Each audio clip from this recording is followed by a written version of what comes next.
Are you sick and tired of being sick and tired? It's been said that an apple a day keeps the doctor away, or does it? I was feeling so bad. I asked my family doctor just what I had. It's time to get a new prescription for your life. Get ready for your daily dose of Healthy Talk Radio, the show that's empowering your health. And now, here's America's health and lifestyle coach. You better call me a doctor. Feeling no pain. Overloaded. Down the drain. Somebody give me a doctor. Live. Do you want to get well? This is the show where your health is your wealth. Thriving is more important than just surviving, and the only thing lost and those unwanted pounds. This is Healthy Talk Radio. From heart disease, aches and pains, to even your basic cough and sneeze. This is Talk Radio that's empowering your health. Lines are open, 888-283-7272. This 888-283-7272. Or you can send me an email. It's a new prescription for a new you, America. You know, there's an epidemic called obesity. Yep, it's an epidemic. That's what they're calling it. And kids, they're saying, began in the late 90s with this. The excess weight gain and obesity came in young Americans began about 15 years ago, a new study finds. Well, I could tell you what happened. We got all the fat-free products at the grocery store. So everybody started buying fat-free this, fat-free that. Fat makes you fat. It's about low-fat diet, tons of carbohydrates. And guess what we have now 15 years later? Now our kids were obese 15 years ago, based on that. Now the kids are still obese, even more. But now we have an epidemic of diabetes. Type 2. You know, they used to be called adult onset, meaning that it happened in the adult age, over about 35. And now that our young people, 1 out of 3 of our young people under the age of 11 have been diagnosed with type 2 diabetes. I mean, you step back and think about that. That's unbelievable. And it stemmed from the trends that were going on with us back in the 90s of the low-fat diet. And so that's where it came from. Although they don't know. Watch this article, okay? So the research documents the emergence of the obesity epidemic among adolescents in the latter half of the 90s and young adults in early 2000, as well as the entire population, said Lee. It's like, we just don't know. I mean, what happened? How in the world did we gain all this weight? I just don't know. My mind is boggled. Well, mine's not. So she cited a number of possible factors, including a rise in time spent in front of the TV or computer or video games. I'll agree with that. But according to Lee, poor diet and couch potato lifestyles rise when young people leave the parental home and go on their own before starting their own families. That is true to some degree. However, it comes from the low-fat diet. No doubt about it. Not even a question. Because people are still in that phase. They still believe that fat makes you fat, and they still eat a bunch of carbs. And that's why everybody's getting sick. Until we get that straightened out, nothing's going to straighten out. So the research is focused on body mass index, which calculates a relationship between weight and height. As the BMI grows, so do concerns arise about obesity and obesity-related illnesses, including heart disease, diabetes, some cancer, stroke, liver disease, gallbladder disease, osteoarthritis, and fertility issues.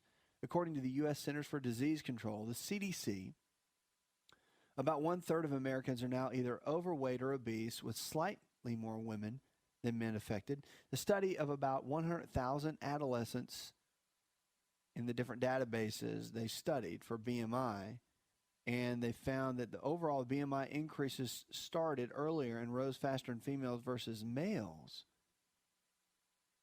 So in this study, I just find it interesting all the way around. And the rest of the article is just a bunch of statistics, it's a bunch of numbers. And I just find it interesting that in this, how we've changed as a nation and how we're changing for the worse, seemingly. Because our bodies are getting sicker and we're breaking down. And it's because of our choices. And I think not so much of our choices, but you got to make choices with education.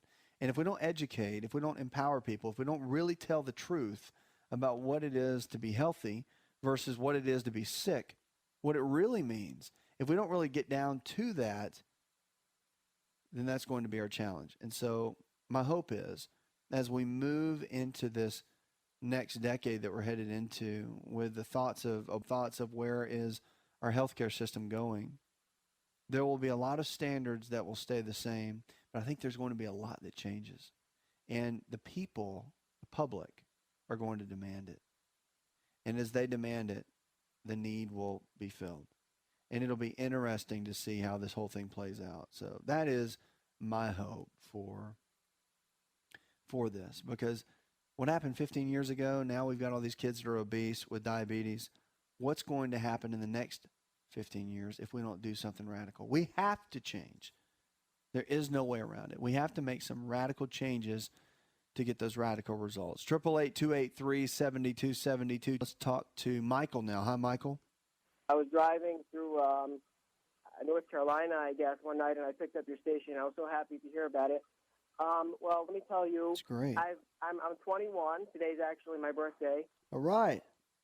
For the past, I'd say, 2 years, I've been having stomach issues. Nothing really severe, but after I eat, I'll experience bloating. Not so much gas or constipation, but I'll become rather bloated. And I was recently diagnosed with irritable bowel syndrome, and I'm not medicated for it. I don't do any. I haven't really changed my diet, and it doesn't affect my day-to-day life so much, except for, like I said, when I do eat, I'll feel bloated. Usually I'll have to, unbuckle my belt a little bit, give myself some extra room. I was wondering if you have any ideas as far as dietary or any type of supplements I might take that could settle my stomach or help out in any way. Well, the irritable bowel, here's the key. If you've been diagnosed but you're not medicated, there's a lot you can do. Now, IBS or any of the bowel syndromes at all that cause irritation, inflammation, whatever, the irritable bowel is a real pretty common, but yes, pretty commonly corrected too. And for irritable bowel, one of the first things you want to think about is diet and cutting out inflammatory foods. Anti-inflammatory diet is a key. It's the one you'll find in my book, Empowering Your Health. Now, the key to that is so much of the information that we talk about is about eliminating certain foods, but also about implementing certain foods, because food changes everything. Food can be our best medicine. And with IBS, gluten is a key. I don't care what anybody tells you. Gluten is one of the biggest culprits for IBS. Now, cutting that out, you can eat plenty of grains that they make, or foods that are made from flour that are gluten-free. They're making it more and more now, so you might want to look into some of that. But cutting out gluten takes 7.5 weeks to completely eliminate out of the system. So that's first things first. Understand that. And then you might have an issue with cow's milk dairy, so cutting that out for a period of time might be a smart thing to do. You can switch over to goat's milk. Goat's milk is the closest molecular structure we have to human mother's milk. Works phenomenal. So those two hand in hand work very well as far as eliminating and what could be causing some of the irritation. The other is serotonin. Believe it or not, one of the brain chemicals that makes you feel good can be a culprit for IBS. It's a strong link to it. Turkey, chicken, salmon, spinach, and beans, those are all foods that help raise serotonin levels naturally. 5-hydroxytryptophan, certain supplements, omega-3 fatty acids, and vitamin B6. Those are all known too, but you got to be careful with some of those. Talk with your doctor, because if you're taking any medication for anything right now outside of IBS, if you have depression or if you're dealing with any of that, you got to be very careful. You can't be taking a bunch of supplements with that, and you want to make sure there's no interactions. Hope that helps. 888-283-7272. We'll be right back.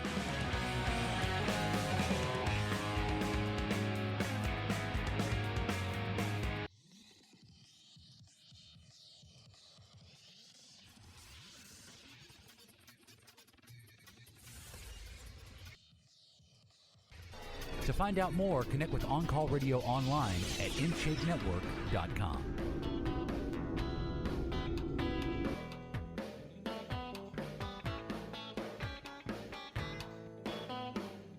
Phone lines are open, 888-283-7272. That's 888-283-7272. Check us out, both Facebook and Twitter. What are you struggling with? Let's talk about it. What about your friends, your family members, your coworkers, your loved ones? Are they dealing with something with their health? You want to talk about it? Want options? You need information? Let's talk about it. You know, fewer Americans right now, smoking is a big topic, and it always has been. And I think that you would think that we're coming to a place where we all were like, all right, I know smoking's bad for us. Like it's not one of those things that, well, maybe it's not, maybe it is. It has to be. You have to, at some point you have to think, okay, smoking a pack of cigarettes a day, inhaling the smoke, after all we've heard about secondhand smoke, the carcinogenic effect that it has on the body, you've got to think at some point, okay, I know smoking is bad for me. Well, check it out. They're saying right now that most Americans think smoking is less risky. That's what I said. So there was a bigger view of people in 2008, 2009 that think smoking is not as bad for you as in 2007 and 2008. So the percentage of people who perceived a serious smoking risk dropped from 73% down to 71% among all survey participants. And the teens showed even a greater drop in perceived smoking risk during the span from 69% down to 67%. And the survey said that in this, that no state posted an increase in the perceived risk of smoking, and agency neutrally said that it was all decreased. So, of course, illicit drug use has increased, potentially in a lot of the states. And, however, cocaine use has gone down. But, again, the issue is people think smoking's okay. Like, it's not that bad for you. It's not that bad. I smoke a pack a day. No big deal. But I've got a news flash for you. Smoking is probably not the best thing you can do for your health. Like, you want to empower your health, throw away the cigarettes. I mean, not only is it bad for you, but it's bad for everybody else around you. Secondhand and thirdhand smoke. So if you're a mom, when they don't do anything for my child, I would do anything for my baby. Why are you smoking? Well, I don't smoke around the baby. Okay, well, there's what's called third-hand smoke, Einstein, which is where the smoke gets in your hair and your clothes, and then when you're holding your baby all day, the baby inhales it from that area, and it's twice as carcinogenic as if they were smoking themselves. It's stupid. Smoking is stupid, in my opinion. It really is. It is the one habit that you could kick and increase your health, your overall chances of not getting sick, not getting a disease. You can increase that chance of not getting sick by 80% just by quitting smoking.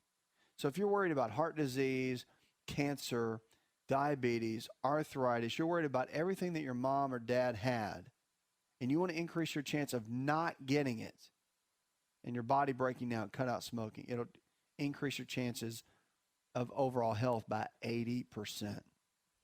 Unbelievable. People still do it. I don't know why. I don't get it. That's the one of those things I just don't get. 888-283-7272. We're here for you. Give me a call. Let's go to Patricia now. Hi, Patricia. I'm pregnant. Okay, I'll start with that. I have a little girl on the way. Oh, that's great. We're very excited about it. But what it is I'm considered high-risk pregnancy. I've got abdominal issues with my ovaries, my kidneys, my bladder, and my gallbladder. And the pains have been, the last couple of weeks have just been so bad that I can't even get comfortable. And I've had 2 hospital visits recently that they keep finding glucose in my urine for one. I came home with the paperwork saying that I had a urinary tract infection, so I was doing the cranberry juice thing with, the water, but it was making my acid reflux disease and my heartburn just get really bad, so I couldn't handle the cranberry stuff. But the biggest thing is that I can't even sleep comfortably anymore, and I don't get very much sleep at all because I'm pretty much hurting 24 hours a day. And I just really wanted to quit. Kidney stones, gallstones, all this stuff since I've been pregnant, and it's just been a mess. I'm sorry you're going through that. I know it's tough. With all of that and all of that said, there's a lot that you can do.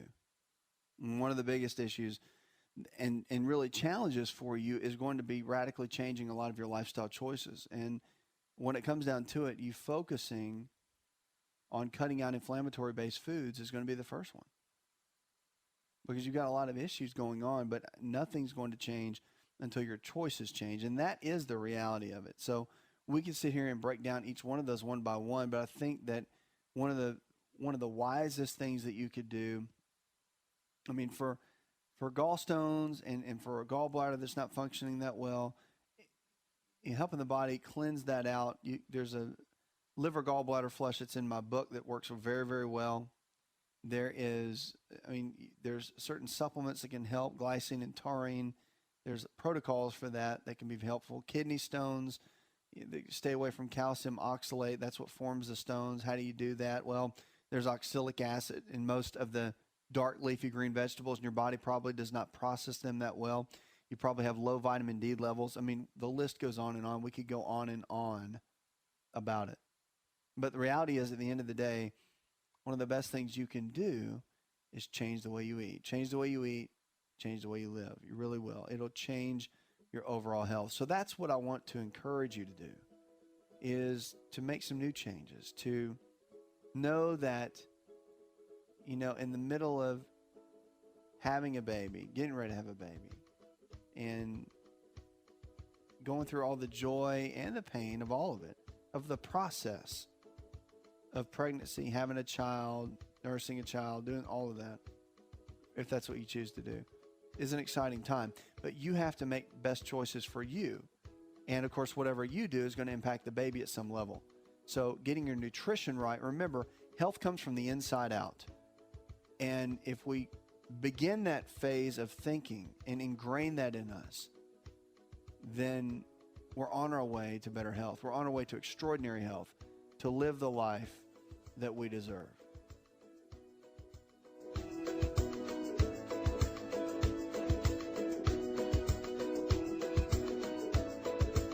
Did you know that you can listen to the Asa Rx audio experience on Spotify and Pandora? For all the ways to watch and listen, check out our show page at asarx.com/experience.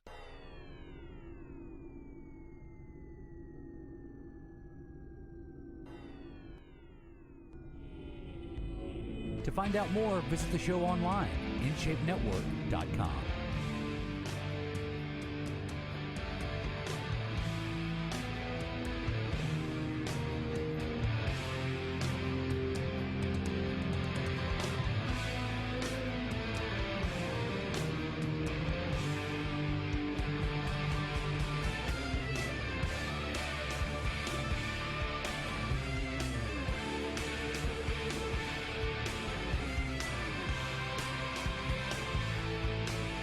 Lines are open this hour, 888-283-7272. That's 888-283-7272. I'm your health and lifestyle coach. You're listening to the show is Diagnosing Hope, one caller at a time. What are you struggling with tonight? Let's talk about it. Whatever your health question is, great or small, we want to help. Take you from where you are in your current state of health to where? To where you need to be. Why? Because you deserve the kind of health that you deserve, to make the right kind of choices, to be able to live well, to be able to have the kind of energy that you're looking for, to be able to play with your kids at night more than 5 minutes because you're too tired, because you've been working all day and just don't have the energy levels. Your get up and goes, got up and went, as my grandmother used to say. So how do we change that? How do we get it back? Well, we make changes in our life. 7 daily prescriptions that we talk about, we need to do them. We need to apply them in our life. Number one, you want to follow the anti-inflammatory diet that is in my book, Empowering Your Health. List all the food choices from A to B. It also tells you how to do your health from A to Z. It takes you and explains everything down to the bare basics about how to have a healthy lifestyle and how to even do this whole health thing. It explains it to you. That's why I wrote it. I designed it to make it easy for everyone to understand what it really means to get your health back and what to do about it. So that's daily prescription number one. Number two is to make sure you get your blood work done, extensive blood work done every 6 months by your primary care physician. And they want to check everything, everything from a CBC to a CMP. They want to check your liver and your cholesterol, your vitamin D, your B12, your iron levels, and your hormones especially. And that's not just for you ladies. Guys, get your testosterone level checked on a regular basis, especially after age 35. Things start changing. I've seen more guys come in with low testosterone levels. It decreases their function all the way around, and you just begin to lose things. You lose memory, all kinds of issues can happen. Blood work is so important. Life is in the blood. So get that checked every 6 months. Number 3, daily prescription number 3, foundational 4 supplements. You want a good whole food multivitamin, digestive enzymes to break down your food, cod liver oil for your omega-3 fats, and don't forget probiotics. Probiotics put the good bacteria back in the digestive tract. That's your foundational 4. Then you go number 4, daily prescription number 4, water. You have to drink it. Drink half your body weight in ounces of pure non-chlorinated water daily. So if you weigh 200 pounds, you drink 100 ounces of water every single day. Your body's made of about 70 to 75% water, so we have to stay hydrated with the right kind of water. That is also very important. Number 5, daily prescription number 5, exercise. 30 minutes a day, 5 days a week, doing something you enjoy. Number 6 is rest. You want to take one day every single week and rest. Just completely chill out and relax. Why? Because your body needs it. You can't go like the Energizer Bunny commercial and go all day long. Your body has to rest. We were designed to rest. And not only that, the sleep you get at each day, you need to get in bed at least an hour before midnight. Every minute of sleep you get before is worth 4 minutes after midnight. Incredible and powerful, and your body needs it. Number 7, no matter what, and I get people that call me here on the show all the time that I talk to, how long has it been since you've been to a doctor? Oh, it's been years. Don't let that happen. Have a primary care physician, family medicine, general practitioner, so that you can prevent things from coming down the pipeline. That is a better way to go. 888-283-7272. That's 888-283-7272. I'm your health and lifestyle coach. Let's go to Jamie. Hi, Jamie. Yes. I'm calling because I've been struggling with something that's, I think, it's a physical addiction, but it's more, I think, mental. I need your advice on it. I'm a pretty healthy person. I work out 5 days a week. I eat very strictly, and I have self-control with that. But I was introduced to cigarettes at a young age, and I've been smoking ever since. And I have tried numerous ways to stop, like with patch or gum. I'm just curious what your advice is. And you can't get past it? I haven't been able to yet, no. What is it in your life? I don't smoke a lot. I mean, I don't smoke all day long. I smoke like 2 at night, but I think that me that I still need to have those cigarettes. Does it make you go to sleep at night? Does it make me go to sleep? Mm-hmm. No, I wouldn't say one way or the other. I sleep well. You sleep well regardless? Yeah. All right. So why do you take it at night? Why do you not do it during the day? Well, because I work at a gym. I teach fitness. I teach health. I understand all the reasons. Well, that's why exciting. Why don't that's great. Why don't you do that, and then I'll just go eat a bunch of junk food tonight, and then we'll just have a little party. I'm kidding. I understand. So the reality is, you understand. I know you get it.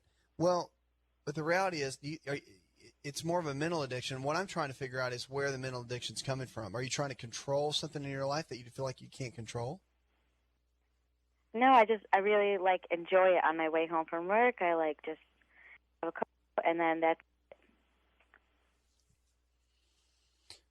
Well, then it is more mental, because here's the reality. If you're only doing a couple and you do it at night, it's just become a habit. And habits you can change easily. So it's just one of those things that you have to kind of dig in and begin working on that. Now, here's the deal. With nicotine, it's kind of a funny thing. It's one of the most addictive substances that we have, but at the end of the day, there's also a natural way to correct it. And one of the best ways to correct it actually is using nicotinic acid. Nicotinic acid is one little molecule away from the actual nicotine, and it's vitamin B3. So it's a version of something that's completely natural. Nicotinic acid works very well in replacing that nicotine craving.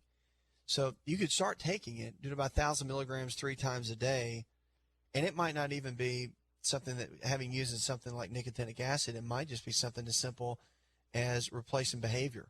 So when you go home from work, if you're used to smoking cigarettes, maybe start, I know you said you've already tried the gum and all that, but you have to find something else that you enjoy. And it could be something as simple as listening to music, anything that can replace the behavior of smoking those cigarettes. But I would start using the nicotinic acid, because it will cut the physiological craving of the nicotine. It is identical. It's in the same molecular structure category is nicotine. That's why it sounds the same. It's in the same category. And we've used that for a long period of time clinically to help people overcome smoking. Then you can use L-taurine. Taurine is an amino acid, and they found, here's the great thing, I know you're just wanting to quit, but the reality is you've created a lot of damage within your lungs. And they found that using L-taurine over a long period of time, it takes about 8 years for your lungs to regenerate completely after the last day that you quit smoking. And if you use L-taurine, it can cut that down by an additional year. So you can use that amino acid. It helps repair the lung tissue, and where there was scarring and when there was damage into the lungs, you can actually have that reversed and even help it to renew and regenerate simply by using the L-taurine. So those are a couple things to do. But really, when it comes to the evening, I mean, if you want me to tell you what to do, it's just stop. And it's not real hard. It's funny because when I talk to people clinically that have smoked for years, it usually takes something to actually scare them before they will quit smoking. Meaning they'll get a diagnosis of cancer or they have a heart attack. And then all of a sudden they just never smoke again. So you won't quit smoking those last two unless you want it bad enough. And there's no mind trick that I can give you to eliminate it. It's going to have to come from the want to. If you teach fitness all day long and you're teaching people how to be healthy all day long and then you're smoking the cigarettes, it's not helping anybody. You have to want to get well. It's very true. You have to want it. So at the end of the day, you just have to ask yourself, what do I want? What kind of example do I want to be? And what kind of choice am I going to make tonight when I drive home? Because there's nothing that really going to cause you to change. You could take everything in the world. You could drink, chew the gum, take the patch, and do all that. But until you're ready to change, nothing's going to change. So get started on that nicotinic acid. Let me know when you quit smoking because I want to hear about it in about a week. Okay, 888-283-7272. That's 888-283-7272. I'm your health and lifestyle coach. Let's go to Skip. Hi, Skip. Welcome to the show, man. I was diagnosed with MAC disease. Okay. It's Mycobacterium intracellular avium, something like that. But anyway, basically Mycobacterium avium complex is what they call it. Yeah. Right. I guess it's just a bacteria that you get. They're not really sure how you get it environmentally. Basically, yeah. Right.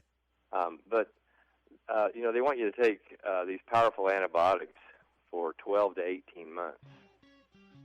And I took them, but I wasn't able to take any of them. There's like 3 different kinds you have to take, and you have to take 2 or 3 at a time. And your body couldn't handle it? Is that what happened? I tell you what, Skip, hang tight. We're going to a commercial break, and we're going to talk about MAC disease and talk about what we need to do. And you said you were taking the therapy. They wanted you to take the antibiotic therapy for 18 months. But the reality is there's a lot you can do with Mycobacterium avium complex disease. It's a lung condition, as you know, and there's several ways to contract it. So let's talk about that and what to do about it when we come out of this commercial break. 888-283-7272. That's 888-283-7272. Whether you're absolutely thriving or challenged in a hospital bed, remember, there's always hope to get your health back.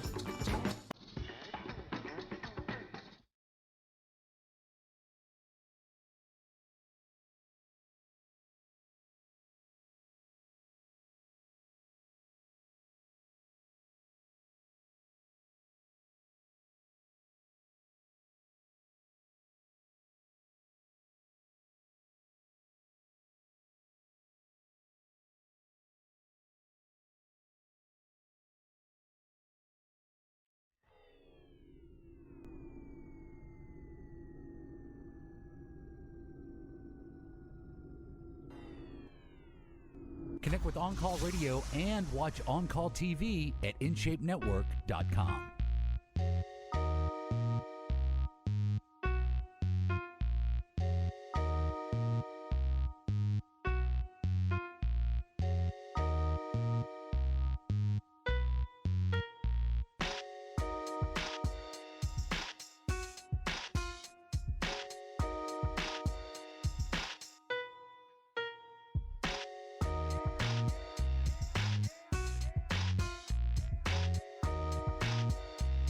Lines are open this hour, 888-283-7272. That's 888-283-7272. I'm your health and lifestyle coach. You're listening to the show that's diagnosing hope, one caller at a time.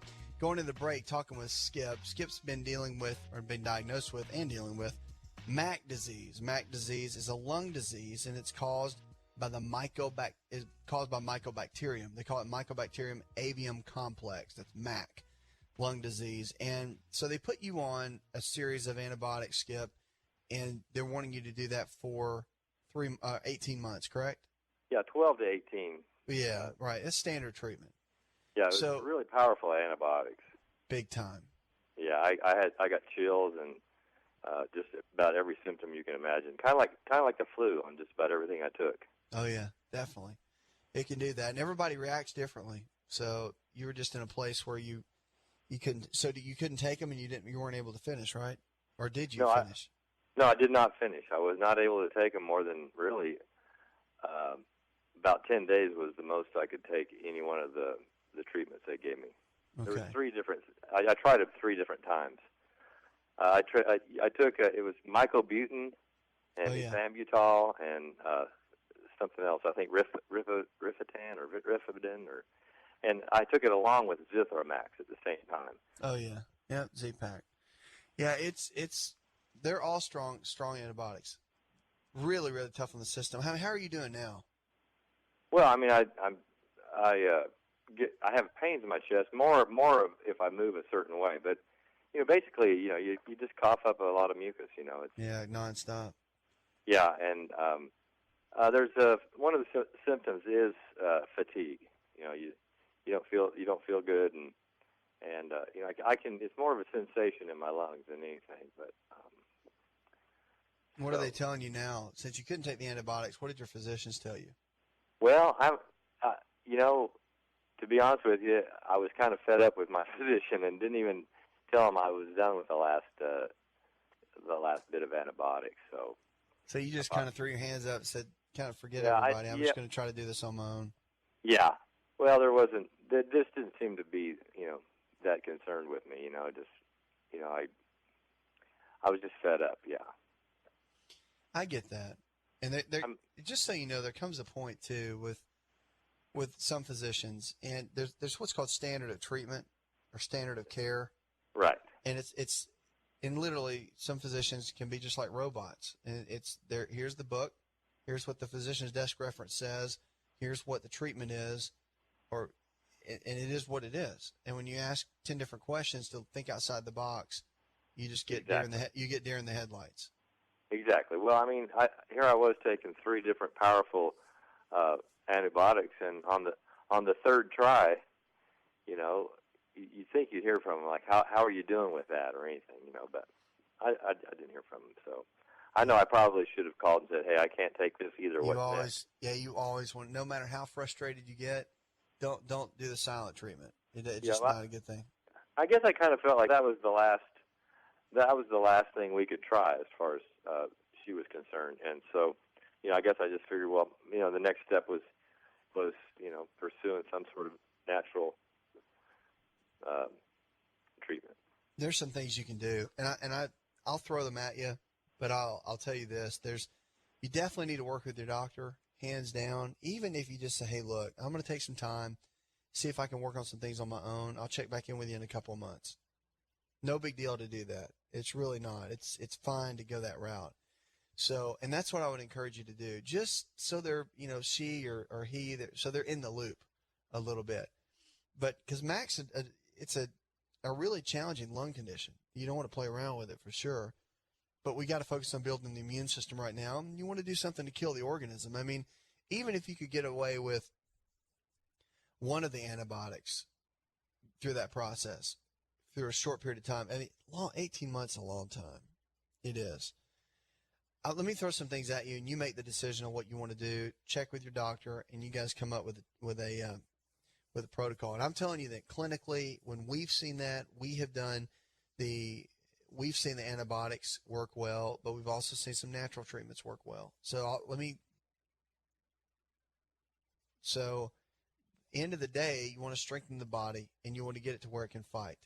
to get the immune system to where it can fight and you can stay strong. That's going to cut down on the fatigue, and it's going to cut down on a lot of the symptoms that you're having. I like ionic silver. I'm a big fan. It works very well, and it's easy for the body to absorb. It's one of the best antivirals and antibacterials that we have. You can combine that with astragalus. Astragalus works very well. It's strong for the immune system, and it's great as an antibacterial. Both of those work well together. And then simple things like vitamin C, high levels of vitamin C between 5 and 8,000 milligrams per day. You want to do a buffered pH, as they call it. Vitamin C is a lot easier on your system. But that's a good place to start right there. And then when you're eating every single day, even with a bacterial infection, because remember, it's pushing down your immune system. It's stressing out your body, stressing out your immune system. You want to do things to build up your immune system, and eating the right kind of foods every single day, avoiding inflammation. And that's all explained in my book, Empowering Your Health. Pick that up at any bookstore.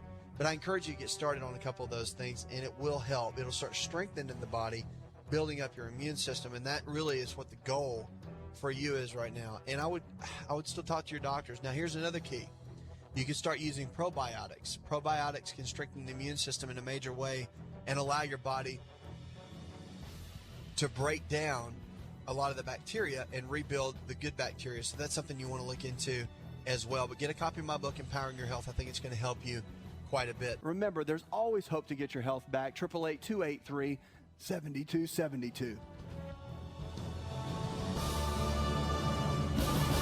This show is designed to provide accurate information of a general nature on the subject matter covered, and given with the understanding that neither the host nor the station is engaged with rendering any form of medical advice, diagnosis, or treatment. This information is not approved by the FDA and is not intended to diagnose, prevent, treat, or cure any disease. To experience more of Asa Rx audio, visit us at asarx.com.